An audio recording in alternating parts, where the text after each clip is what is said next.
22 years. Who would have thought it'd be 22-year wait for Arsenal to be on the cusp of a Premier League title again? One more game, one more result. We're so close.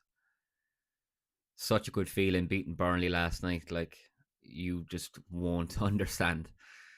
It's amazing how the feeling can change in football, in the space of a month. It's the 19th of May today. It was the 19th of April when we lost the game at the Etihad 2-1 to Man City. It was looking quite bleak. There were 5 games left and a straight shootout. There was only goals scored, not even goal difference between us. I asked for the players back then, like, to show me something up here. I have to give credit, like, to the players, to Arteta. The response since then. A lot of hard fought 1-0 wins. Against Newcastle, West Ham, Burnley last night.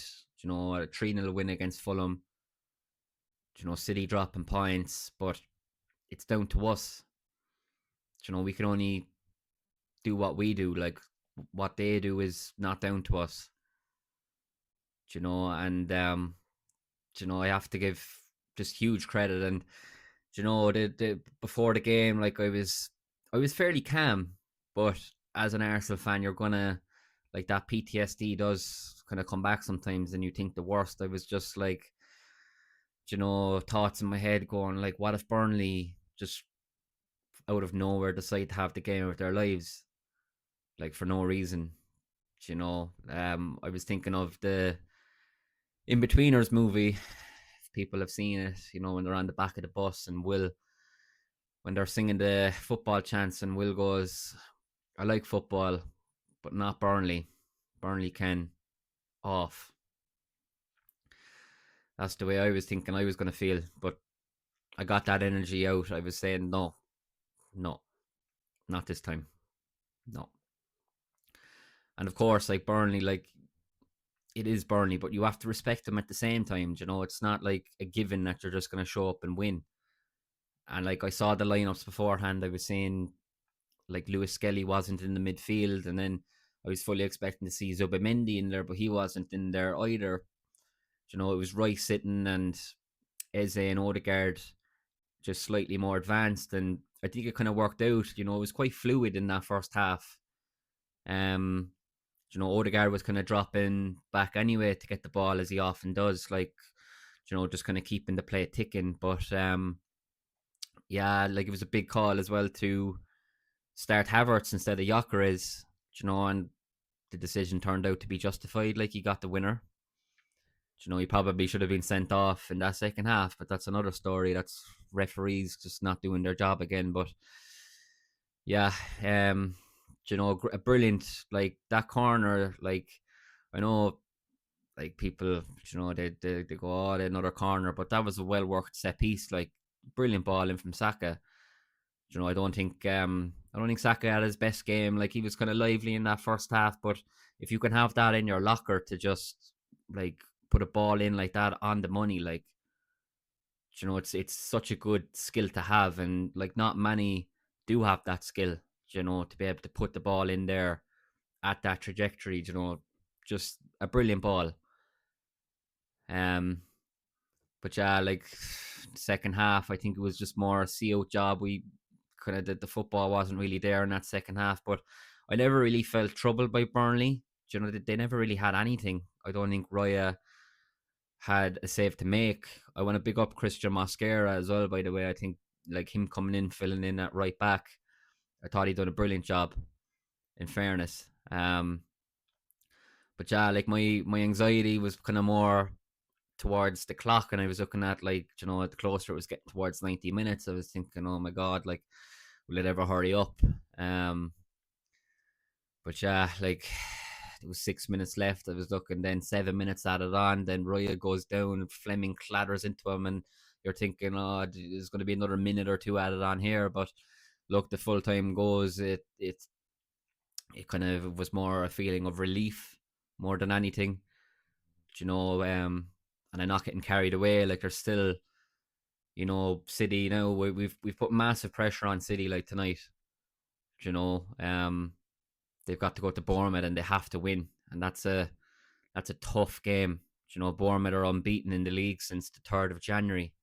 The last time they lost in the league was against us.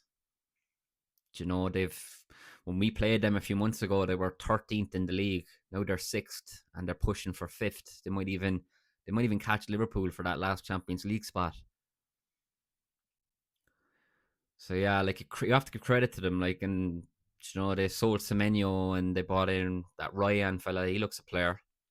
That's going to be a tough game. And Iriol is a brilliant manager. Can he do Mikel Arteta, his fellow Spaniard, a favour? I don't know. And speaking of Spaniards, like the news broke last night that Pep Guardiola is going to be leaving.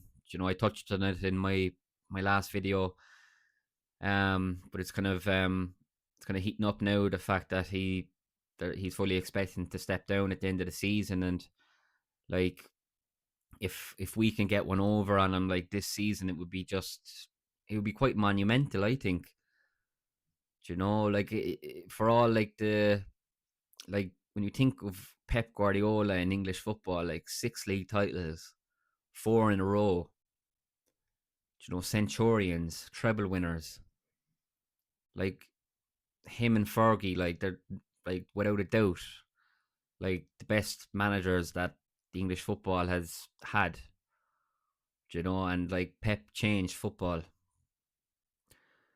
It's just if we could beat a Pep Guardiola in a title race, because I know Liverpool won the league twice since he's been here. Conte won it as well, but he's never lost a title race. The 2 years that Liverpool won it, they were never in the race. So I think like if we can get over the line in this one, like I think it would be massive. But yeah, I just wanted to just praise the defensive structure as well, like that we have in this team. I think there is a lot of bias towards attacking football. Like we all love seeing the goals and we love seeing the great attacking play. But like I'm a firm believer, like in life, if you work hard towards something, you'll reap the benefits. And like this team, like this Arsenal squad, they work incredibly hard. And like hard work in football is not a given. It should be, but it's not. The amount of work that they get through, if one player makes a mistake, another player like comes across and deals with it. Like you only had to look last week, Trossard filling in at centre back.